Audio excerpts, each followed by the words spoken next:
Good morning, everyone. This is our November Tobacco Free Tuesdays, and we're so excited to have everyone here, especially, I think, for this webinar. I think you will find it special, enlightening, and a great thing to hear about today. You know, we're doing this webinar where we will hear from a panel of former tobacco users who share their inspiring quit journeys. So they're going to really talk about their journey and how they quit using tobacco and kind of share their challenges, their successes, any barriers they had with us.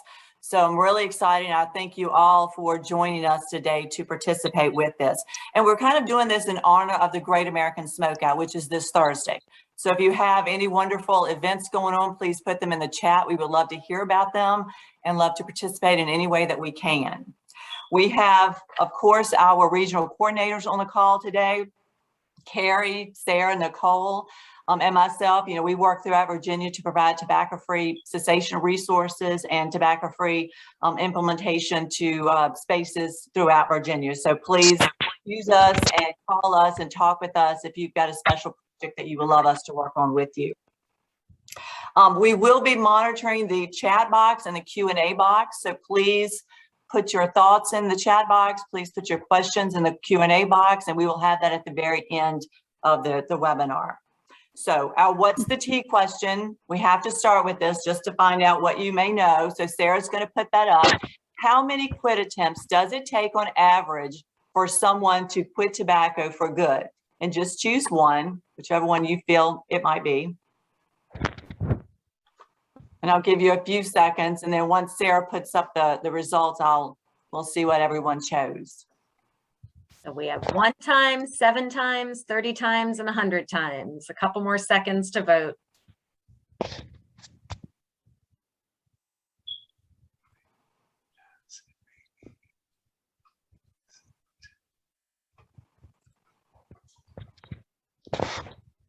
All right, let's see. Okay, so the majority of the people said 7 times, and then the next was 30 times.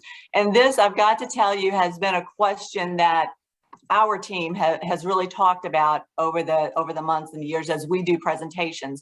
A lot of times I will do, and I'll say, you know, 7 to 9 times as an average. I think CDC uses the statistics 8 to 10. One study I recently heard about said up to 30 times. And I think that speaks to the fact that it could actually be any one of those answers. And it speaks to the fact that this is a very unique journey that each tobacco user may take in their journey to quit using tobacco. And I think you'll hear more about that as you hear each of the stories. And they may be different, and it may be a process, and it may take many, many times, or it may take 1 time. So I'm really curious and interested to hear what our panelists will say actually in response to that question, and how many times it took you to quit using tobacco. So right now we're going to go ahead and get started with our panel. I want to introduce the moderator for the panel today, Neely Dahl. And I've got the pleasure of introducing her because she is actually like family to the Virginia Tobacco Control Program. Definitely has been around for many years and been a tremendous advocate for what we do here in Virginia. Neely has been a public health professional for over 20 years. She has had the opportunity to work in Belize, Haiti, Dominican Republic, and Vanuatu in the South Pacific. Her passion for helping people live a tobacco-free life stems from her being a former smoker herself.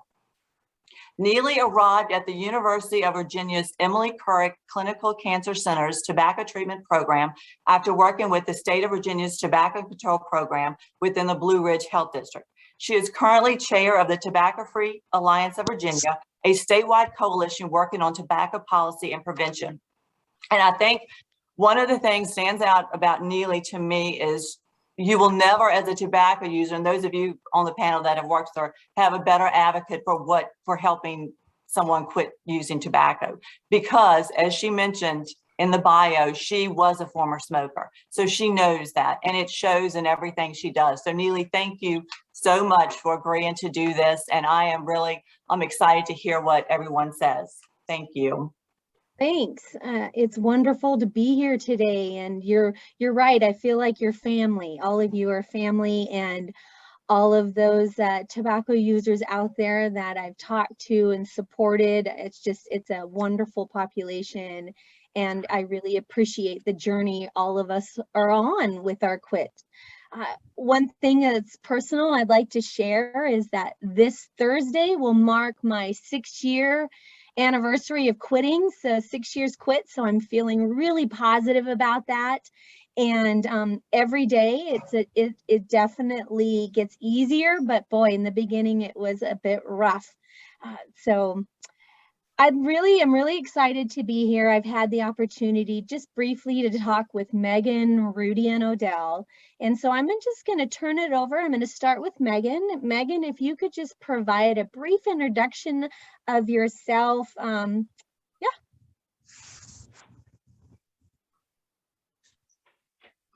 Sure. Good morning. My name is Megan Coates. I live here in the Metro Richmond area in Midlothian with my 2 girls who are 6 and 8. I was a smoker. I smoked about a pack of Marlboro Lights a day from the time I was 14 until I was about 25. I grew up in the South Side region in Pittsylvania County, and so it was not uncommon for me as a teenager to be walking around smoking in public, and people didn't really turn their head at that. When I moved to Richmond as an adult, decided that I really wanted to start a family, and so my motivation to quit smoking was to be able to get pregnant. And I was able to do that through a smoking cessation group that was offered to my employer, who at that time was Chesterfield County. I did use medication to quit, and I think we'll talk about that a little bit later, but I have not smoked in 11 years. Good. That's good. Fantastic. 11 years. That's celebration for sure. Do you have a month that you kind of like your date? Yeah, it was August. Nice. August 11 years ago. Perfect. Excellent. So Rudy, I turn it over to you. Would you please introduce yourself? Okay, thank you. My name is Rudy Green. I work with the Free From Tobacco program through the health department / city of Richmond. I was a late bloomer. I stopped smoking. I started smoking at the age of 32. I stopped when I started employment working with the Free From Tobacco program. It was like an extra push because I felt that if I'm going to be out there asking people to give up smoking, then my words have to have a little bit of weight to it, meaning that I couldn't smoke myself. So I ended up following the guidelines of the Free From Tobacco program. Nice. And it's been, I want to say, 2 years this month. 2 years. Congrats on that. 2 years. Thank you. Perfect. And Odell, I turn it to you. Would you please introduce yourself to the group? Yes, ma'am. My name is Odell Sirks. I live in Louisa County. And my story kind of different from everybody else, I believe, that quit smoking. I think I started smoking when I was about maybe 13, 14. I smoked cigarettes about 50 years. And maybe longer. And I really never had no intention to quit smoking until I came down with a sickness when I came down with that cancer. And then after coming here for so much for my cancer and talking to Miss Neely and Dr. Blackhall, they really encouraged me a lot because they always said to me if I kept smoking cigarettes, it's a possibility it could make my cancer come back. And during that time, I still wasn't able to quit. I guess they must have told me that 20, 30 times before I decided to. I used to go home and I used to think about what y'all said to me. And I said, I really don't want that cancer to come back. So I had a lot of help. And really, you really have to have a positive mind too, to quit. But y'all was a big help to me. And I gave it a lot of thought. So I made my mind up that I can't let the cancer come back just by smoking a cigarette. So now it's been over 2 years and I ain't smoked another cigarette. I don't have no desire to smoke. Fantastic. That's fantastic.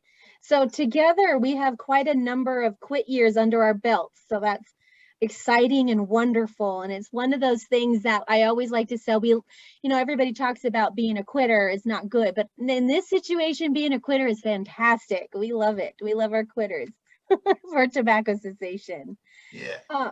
No, I don't see it as quitting. I hate to cut across. I don't see it as quitting. I just see it as choosing not to fight a fight that you can't win. Right. Right. You know, it's There you go. I haven't quit. It's just that I can't win this fight, so why put my effort in? Yeah, that's a good one, Rudy. I like that. I'll start Back- using that. Back, Definitely. since I quit smoking cigarettes, I never weighed 170 pounds in my life. But since I quit smoking cigarettes, I've gone up to 192 pounds. So cigarettes really helped me a big part. I used to be a little skinny fella. But after I quit smoking those cigarettes, I see that weight up again, and I love it. And oftentimes women are the opposite. They're a little unsure about quitting because of possible weight gain. And so that's something that we do definitely talk with persons about who want to quit, for sure. But I'm glad it's working for you, Odell. You look Yes, great. ma'am. Yeah. Yes, ma'am. Thank you. So Megan, if we go back, so you said you started smoking at 14, and did you try to quit? You said you quit around 25 years of age, and did you try to quit before, or how many times did you try to quit? So I only actually tried to quit once. I thought about it probably hundreds of times, but I'm just the kind of person where it takes me a while to make the choice, but then once I make it, I'm able to follow through. When I had decided to quit and I was doing the support group through my employer, I ended up taking Chantix to help me quit. And I know a lot of people are scared of Chantix because it has some potentially nasty side effects, of which I did have many. So I did have very vivid nightmares where I would wake up in sweats and weird nightmares. Like I thought I couldn't find my locker in high school and I'd wake up panicked. I have a history of mental health disorders in my family. And so I was very concerned about Chantix causing me to have suicidal ideations or other mental health negative impacts. So once I got to the point about 3 weeks in where I had stopped smoking, I quit Chantix and switched over to Wellbutrin, which had less side effects for me. And I continued that for about 3 months. And once I got to the 3-month point, I felt pretty confident that I had created an environment where the kicking a habit was sustainable, and I weaned myself off the medication, but it was just the one try. Nice. It's a rarity, I'm sure. One times, I know Odell, you have something similar. How many times did you try to quit? Well, I really didn't try to quit until I started coming here, and then I met you, and you gave me a lot of insight about quitting that cigarette too. And when I used to talk with you, you started me with them patches. They was a big help to me too. And when I used that nigga red gummy dough patches for 1 month, and when I used to take them patches off, man, that cigarette smoker now was just stinky. And I said, now I know I can do better than this. They're bringing all that stuff in my body. I can quit these cigarettes. And then I got to telling my daughter. Also, the gum and stuff I had left, I gave it to my daughter, and I told her, you really need to take this stuff, and you really need to try to quit them cigarettes because it ain't doing your health no good. Right. So you were able to quit your first real attempt. Ma'am? So you were able to quit the first time that you really set your mind to it. Yes, ma'am. I was able to quit the first time because I Good never on you. tried it before. Good And on when you. I did try it, after you started me with that gum and stuff, but hey, you have to have a high power too. Now, God, you know, I'm really a church fellow.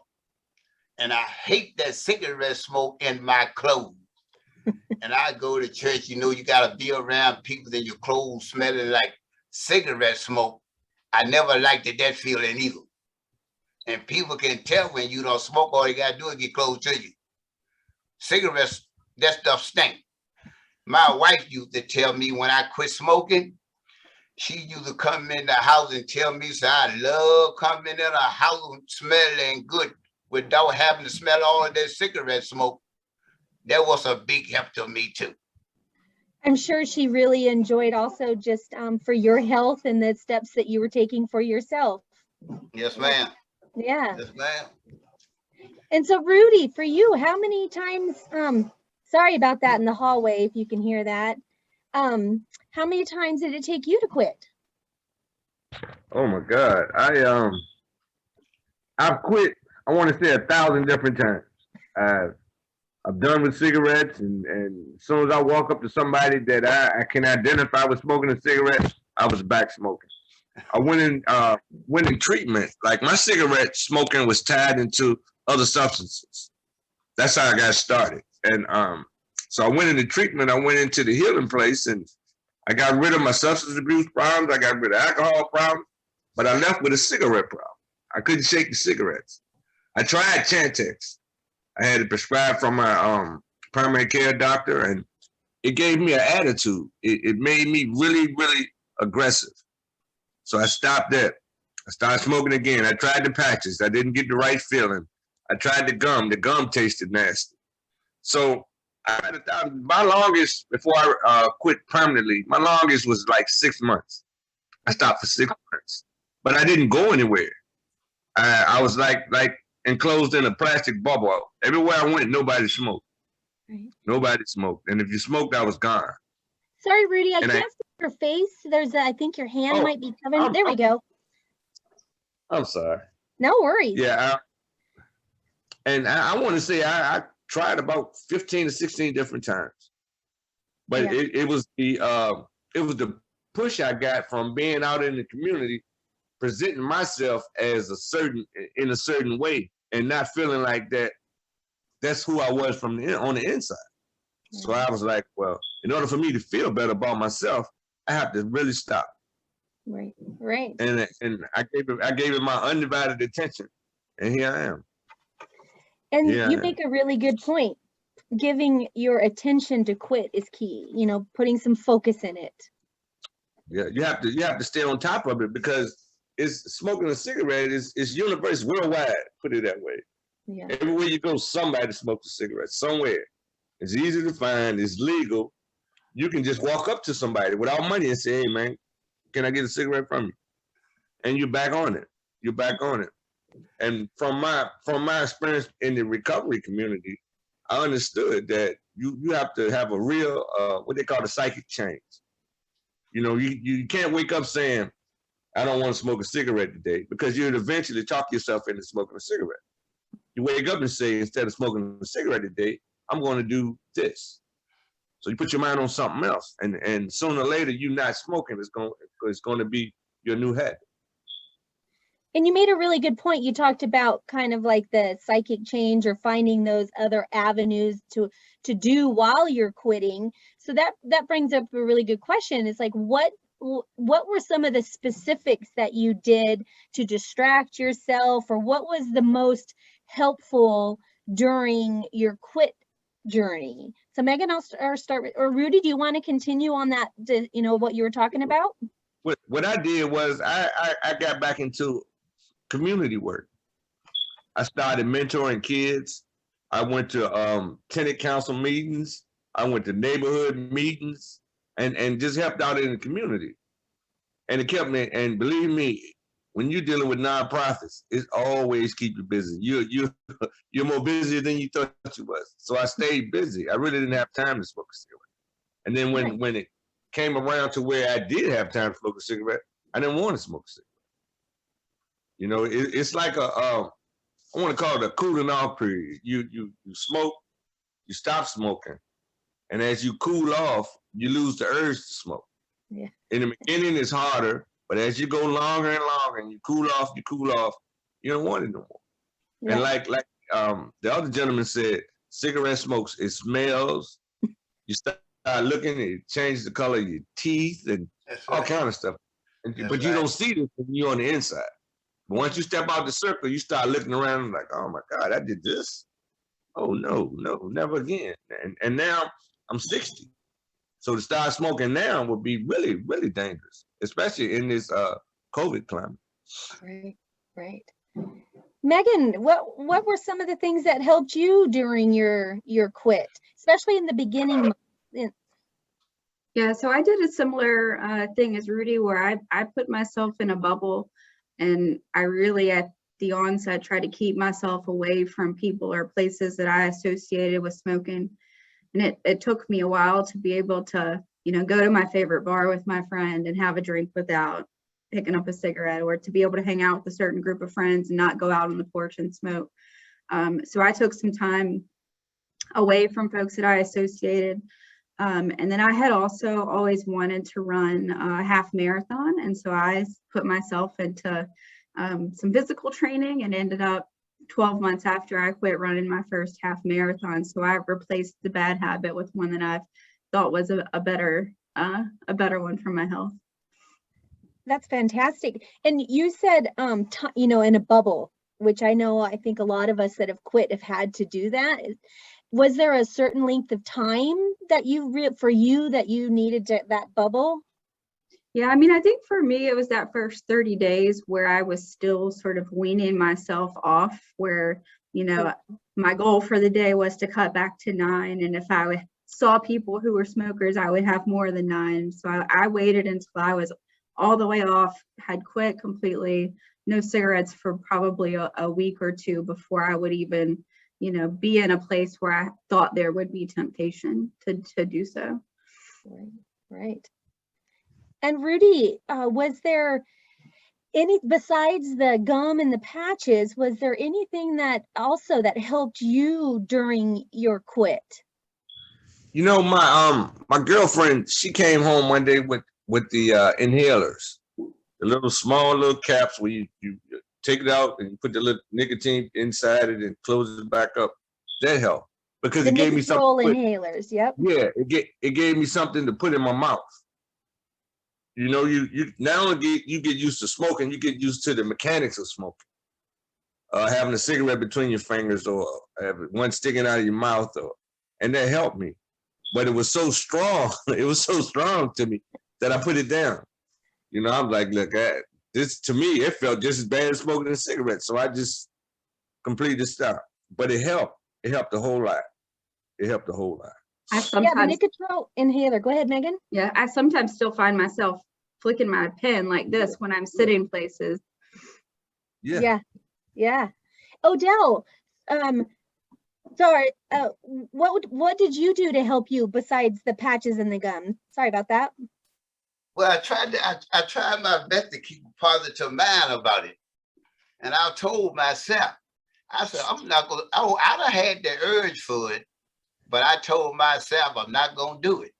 Now, I go around my uncle sometime, and my uncle got like emphysema from smoking.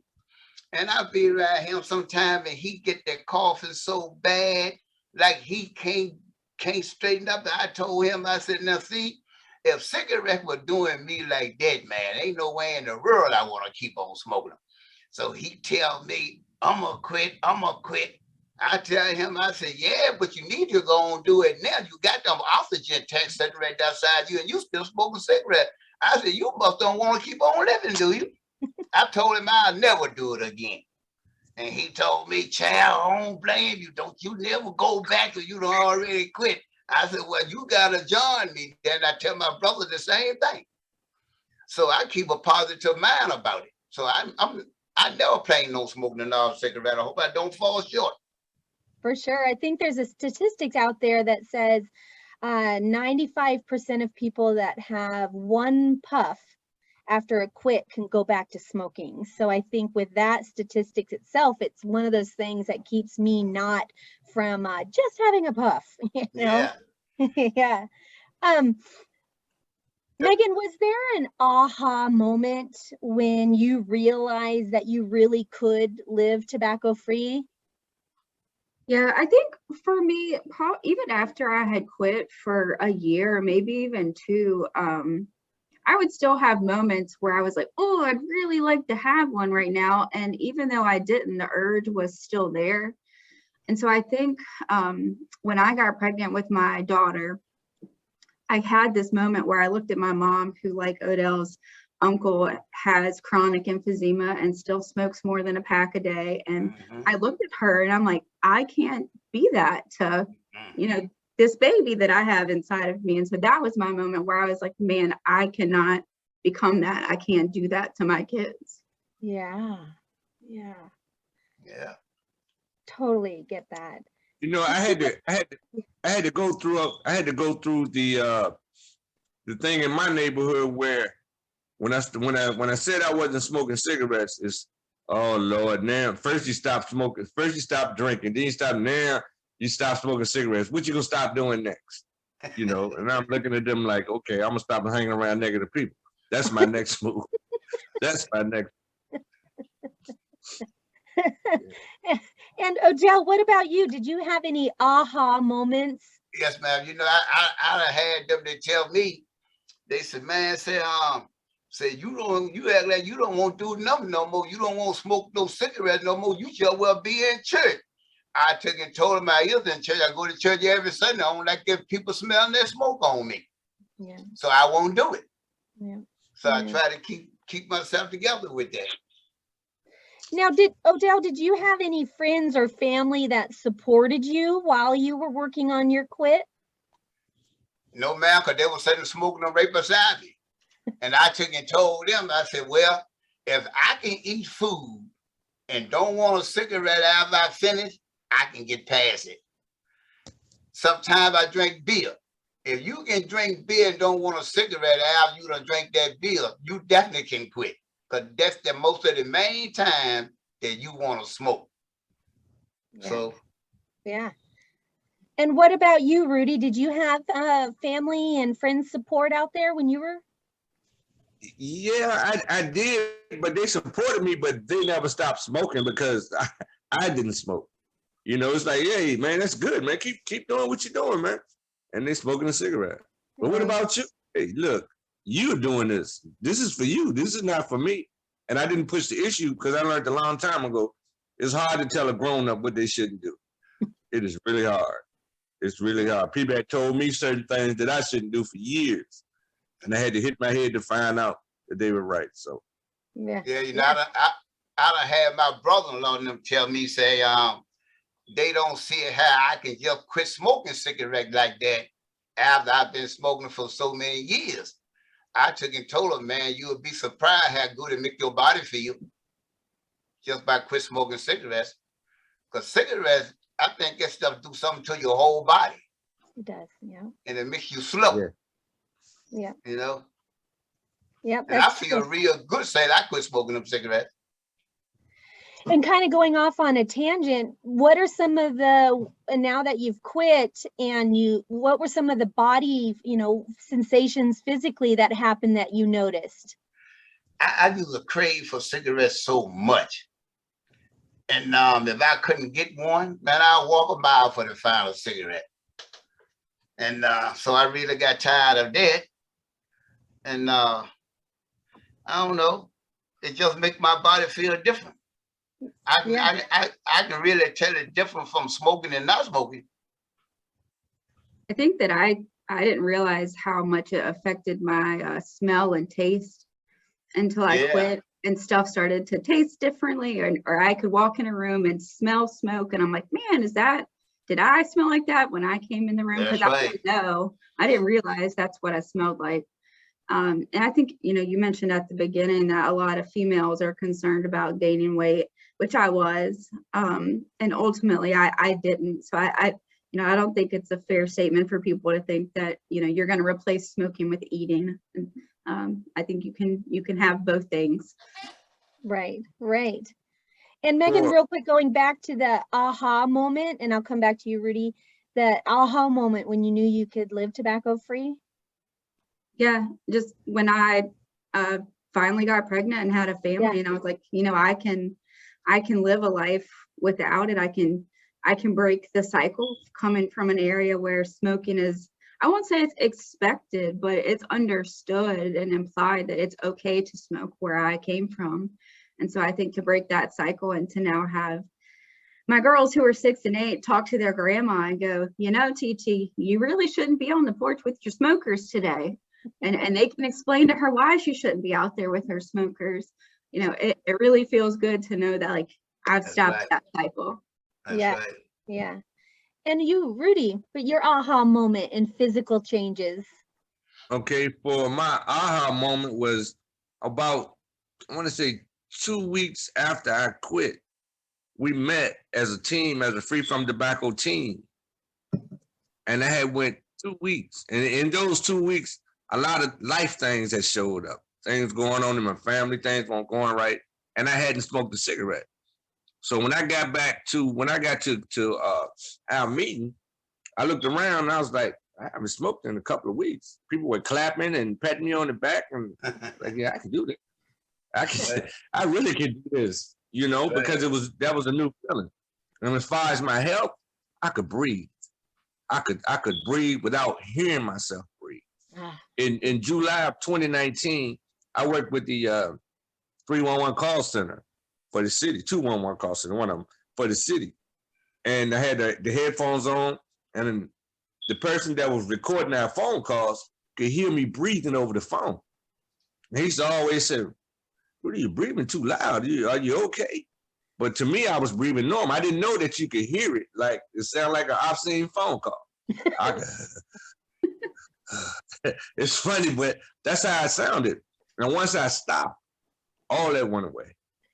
And then when I was told that once you stop smoking, your lungs immediately get better. On the spot, immediately started getting better. Yeah. I was like, okay, I see it now. I see it now. I could breathe. And that was a big thing for me. You know, Yeah. I couldn't walk from my front gate into the front porch without breathing. That's right. Yeah, I mean, That was I can totally relate to that. I could notice that I didn't cough as much. My coughing stopped. Right. Yeah. Yeah. So real quick then, go ahead. I just want to put this out there because I don't know how much time we had. They, you know, Newport cigarettes came out with a new cigarette called Newport Boost. Okay. The menthol is not in the tobacco, it's in the filter.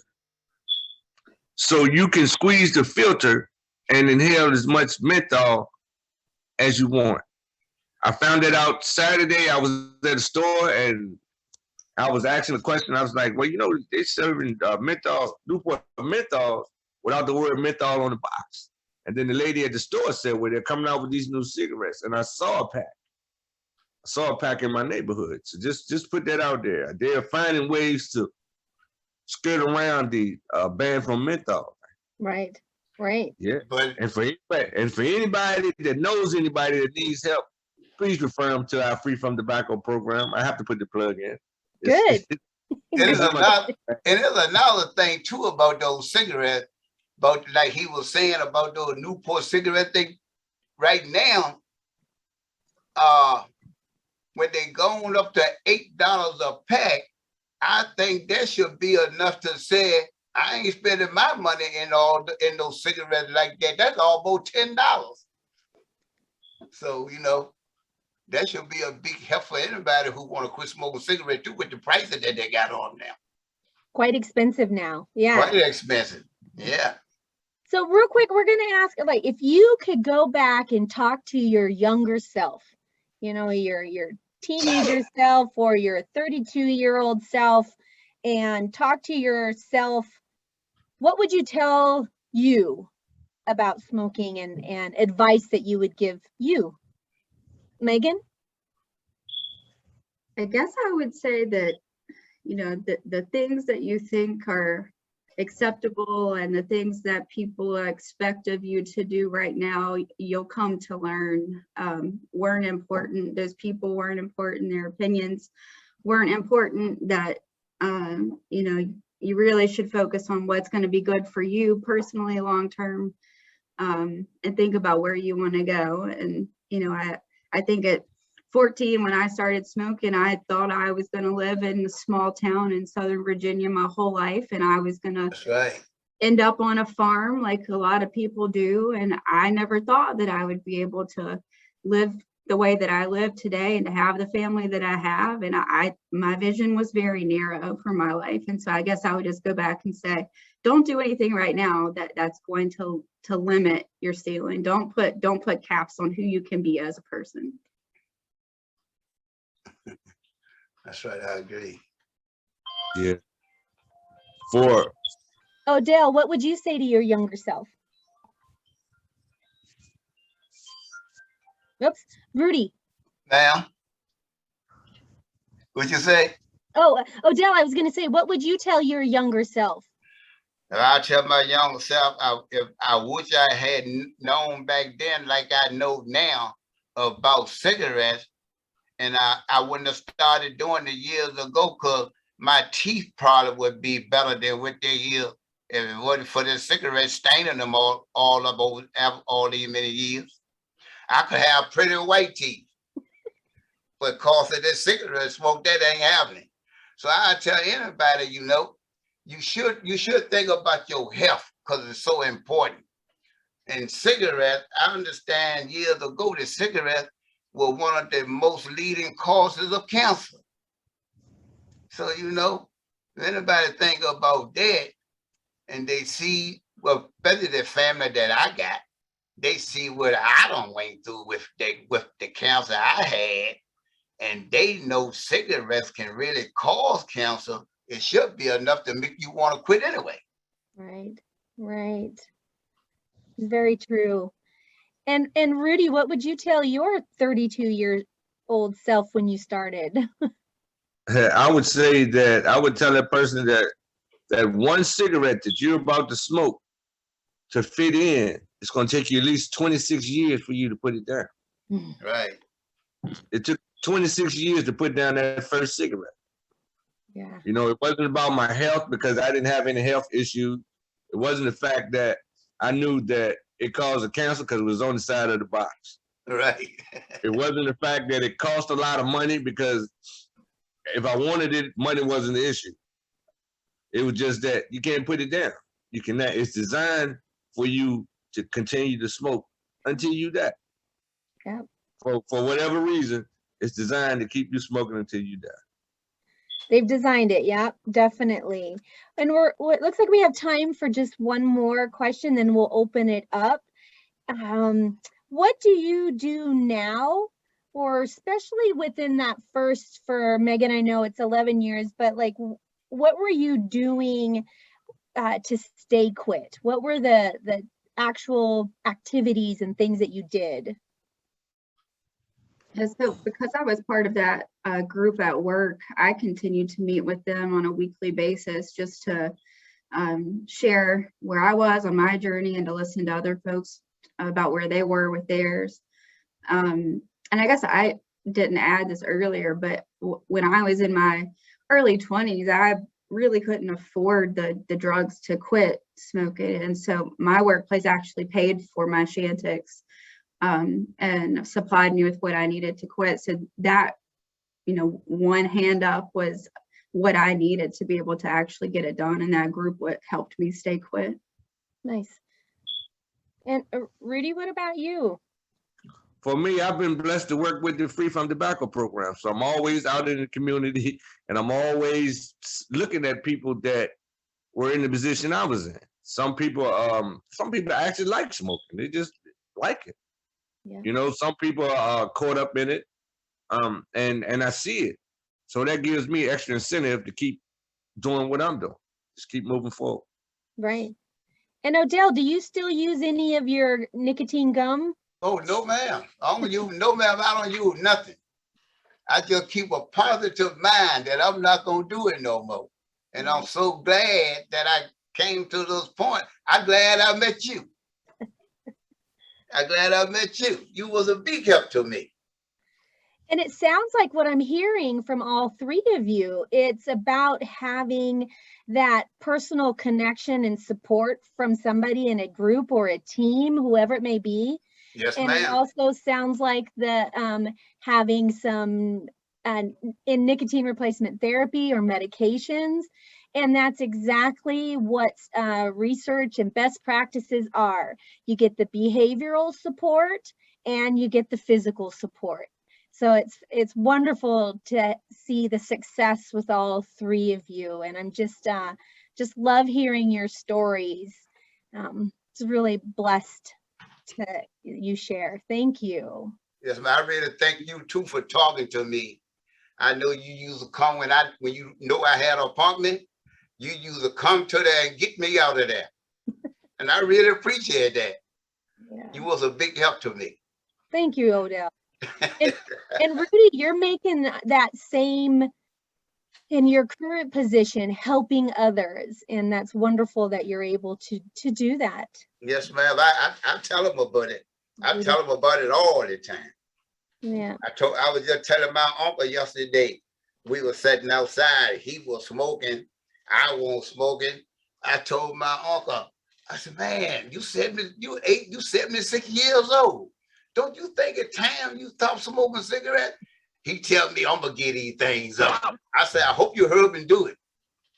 Right. And it's never too late. Currently, I'm working with an 80-year-old who has been smoking for like over 60 years. Right. And he now is on his 7th day and he's feeling good. So God bless. yeah. God So bless. Gina, I guess I hand it back over to you or no Nicole for questions from the group. Thank you, Neely. This has been so inspiring. Thank you so much to the panelists. I've really enjoyed each of your stories. And I will turn it to Nicole now for several questions that have come up. Hi, everyone. I want to say thank you to Neely and our panelists just for sharing your story and being vulnerable and really speaking your truth. I think, working in public health, I kind of told Odell this before, is, we can read so much and like know the textbook answers to things, but to hear someone's story and their journey really is powerful and makes a big impact and really helps everyone like better understand and, know like the real world kind of situations and everything like that. So thank you again. From our chat, everyone has enjoyed the conversations we had and all the information you guys were willing to share with us and hearing your story. So we had a few questions. I know we only have a few minutes. So first thing, someone asked if there will be a recording, and this will be recorded.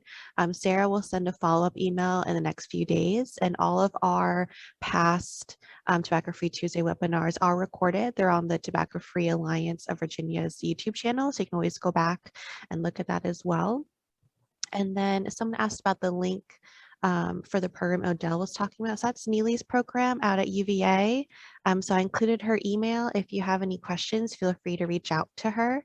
And then in addition to that, I know Rudy was talking about the Free from Tobacco program in Richmond. And so I think Avis Thomas is on here. And so maybe she can quickly put her email or something, contact information if you're more so in the central region, you can ask about that program as well. So again, there's one in UVA with Neely Dahl, and her email is in the Q&A box. And then there's Free from Tobacco in Richmond, which hopefully Avis will put her information in the chat, or you can reach out to Sarah as well.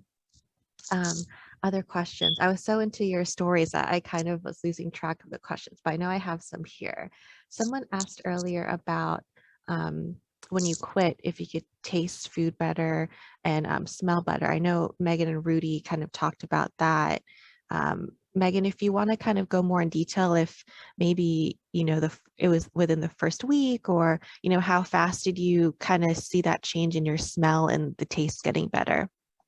Yeah, I feel like the change in the smell and taste was almost immediate. I mean, I won't say it was like the day I quit, but within a week or so, I could tell that things were different and I felt different.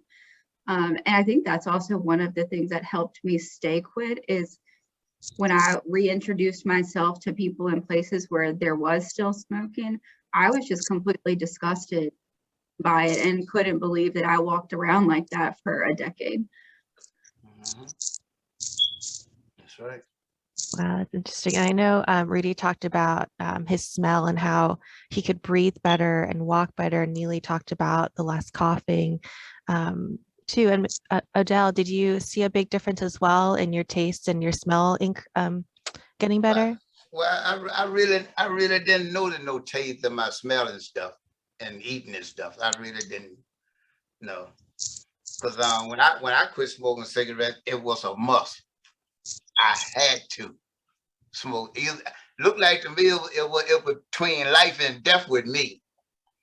Because that cancer, if that smoking had made my cancer came back, I would have been in bad shape.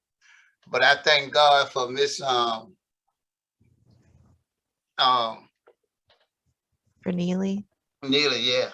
Yeah. Well, I think Neely used to come out in the waiting area and sit down beside me and talk to me about it.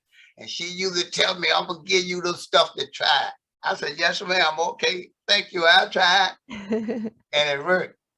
Yeah, I think that's a great to speak about the positive social influence as well. You know, making sure you have that great community. Like Megan talked about, you know, when she was first quitting, she kind of put herself in a bubble, you know, creating that positive environment. And Rudy saying, you know, if they're negative, I'm going to kind of, you know, not hang out with negative people. So I think that's a great aspect to talk about as well. So one last question I want to ask, especially Rudy, you were talking about the new Newport Boost, and as we see, there's a lot of more tobacco products out there like vaping and stuff. And Megan, you talked about when you're younger, all of you talked about, you know, I wish I knew what I know now when I was younger.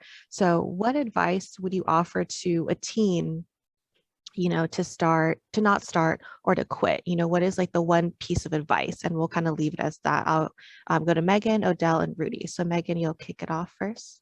Sure. I guess I would say that, you know, it doesn't matter how you package it or frame it or remake it, it is still the same thing. And anytime you're putting a substance, no matter what it is, into your body, it's changing who you are, it's changing your chemical makeup. So, you know, if it's not food, you probably should not be consuming it, or medication that's not, you know, coming straight from a healthcare provider.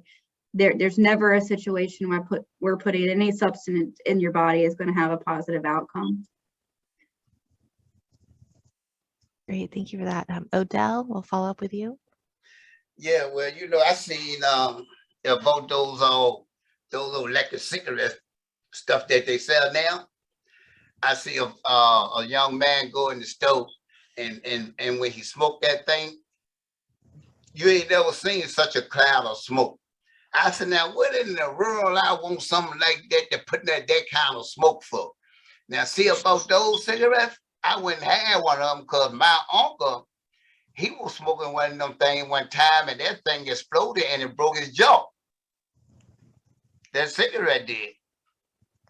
They real dangerous. Yeah. Yeah, wow, that's a So powerful it's story. no way in the world. I love to tell them, man, y'all don't need that stuff. I'll be sitting in the parking lot sometime, and man, be in the car smoking one of them things with the window down. So much smoke come out that car, you think it on fire. Now you know, don't nobody need nothing like that. You know. That's true. That's true. So, Yeah, I know there are stories about the batteries exploding. yeah. And so I know you talk about the smoke. Yeah, sometimes, you know, you're sitting in traffic or really anywhere and you see a big puff of smoke, you think there's fire. And then I kind of remember, oh, it's probably a vape or, you know. Yeah, So yes, ma'am. yeah, that's true. Yeah. All right, Mr. Rudy, I think you're the last one up. What advice would you give to a teen not to start or to quit, you know, while they're still young? That's hard. That's hard. The one thing I would do, I would ask them, do they know that cigarette smoking causes cancer? Right. And if they say yes, then I would also say, what is it about your makeup it makes you think that you can't catch it. That's right. And you can't get cancer from cigarettes. You know, what is it? What's so special about you? Yeah, but all these millions of people that's out here with different types of cancer from smoking cigarettes, but you're gonna smoke cigarettes because you're different. You know, and I let them know that I thought I was different too, until I walked from I walked the 3 steps on my front porch and was out of breath. Then I found out I was just like everybody else. Don't wait until you're 60 to find out that you're just like everybody else. Take the opportunity now. Just do something different. Yeah, that's really powerful. I think that speaks to a lot of, young adults and teens that think that, you're young now and you're healthy and you think you're invincible. I know I have a friend who vapes and I was like, if you say you can just quit, why don't you just quit? And he kind of had the mindset, he's like, well, I know if you quit, then I'll be healthy later. So I might as well enjoy it now. And I just didn't understand the mindset. Yeah. Right. But I think what you all have said has been really powerful. And we hope to share this with other people who are trying to quit, to really understand that everyone's journey is different and it takes, multiple tries to be successful, but it's possible. So I want to say thank you again, and I will send this back to Gina to kind of close us up. Thank you. Okay. Thank you, Nicole. And again, I just want to repeat everything Nicole just said. This has been very inspirational, and I wish everyone could hear your stories. The one thing I took, several things that I took from this, each of your stories is unique, and it's individual to you and your journey. And, 2 people I think have quit for 2 years. Megan, you've quit for 11 years. Some quit because of the health, some for their children and their family. Another thing that I really took from this is your positive attitude and really putting people in your bubble that are positive, that help you with your journey. So I just wish you all well, stay strong, continue your journey. You've had very powerful messages to all of us who have done this work for many years, and you're the reason that we continue on to do this. So thank you so much for everything. Before we're going to ask the last T question, what's the T question? I did want to share Virginia Quit Now and that resource to everyone. It is a free counseling service, phone service, quit line that you can call either on the phone or web-based. We have a texting program. We have NRT, nicotine replacement therapy, that's available now currently to people who call. So I would definitely encourage that. I think many people know that the best kind of best practice scenario is really doing counseling with nicotine replacement therapy, and that kind of puts the best scenario for quitting. So please use Quit Now Virginia. Please share that resource to those that need it in the community. The regional coordinators that are on this call, we can help you set up a program with Quit Now Virginia. We can help you put those tobacco-free places or spaces around you and implement those and work with businesses, churches. Odell mentioned at his church, smoking, and we definitely need those faith-based institutions to go tobacco-free, so you don't see anyone, even in the parking lots, 100% tobacco-free. That's We right. need it at all the businesses. We need it That's right. everywhere we go, the parks and recs, because I think this Right. helps for your bubble to extend, right? You all talked about that bubble to be in a place where there was no tobacco smoke. And so the more tobacco-free places and spaces we have, the more that's possible to extend that bubble. So anyway, I just really wanted to put, and I think Nicole has put information about Quit Now Virginia in the chat to use that as a resource. We currently have the best services available now. And of course that varies based on funding, but right now we have multiple call services and nicotine replacement therapy available for you. Now I want to throw up the last, what's the T question? What's the most important aspect to successfully quit tobacco for good? You have the nicotine replacement therapy, which I think you heard a lot about, the behavioral support, the friends and family support, healthcare provider support, and the tobacco-free policies. So you kind of click the one you think may be most important to you, and we'll see what the answer is there. We can only choose one? I know you can only choose one, exactly. I know there may be a combination. I think we talked about doing a combination, but we didn't do it. But yes, choose one now and then we can talk about it. Okay.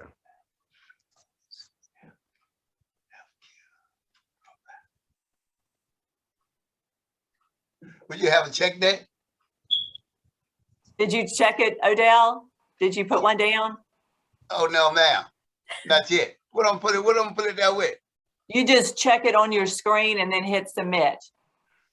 Oh, okay.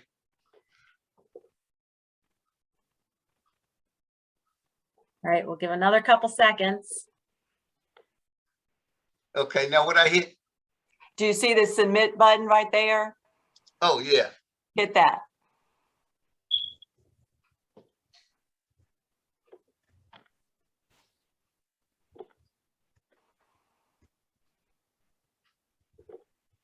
Okay, now let's see how people voted. Okay, it was a wide range. Behavioral support, friends and family support came the top two. And you know, I think I mentioned this a little bit earlier, but the best practice is really that nicotine replacement therapy with the behavioral support, the counseling. But again, as we've talked about throughout this entire webinar, it can be your own unique journey. What works for you? What helps you reach that quit over the years? So, you know, again, I think what I've taken from this, you know, having worked in this field for many years, is don't assume probably that you know what's best for someone. Listen, talk to them, hear what they're saying, and really kind of work out the best support that they can have for quitting, because that's what we want. We want good health. We want tobacco-free places for all. So again, as we wrap up, I did want to have a couple things to remind each of you of. We're going to take a break from the Tobacco-Free Tuesdays in December, but please be on the lookout for your email. We're going to have a special edition newsletter for you all, and then we will see you all again in the new year. I can't even believe I'm saying this, 2022. But we will see you all again January the 18th at 10 o'clock. Please share the information. We would really love to see more people join for this type of webinar. Odell, Megan, Rudy, again, thank you so much. This has been, I think, the best webinar we've had. I've just really enjoyed your stories. So Yes, I will ma'am. leave you all with that. Have a wonderful day and enjoy the holidays as they're coming up. Yes, ma'am. Thank you. You too. Right. Thank you. Thank everybody. Yes, ma'am. Don't Thank all of forget, y'all. free from tobacco. Free from tobacco. Free from tobacco. Don't forget it. That's Thank right. you.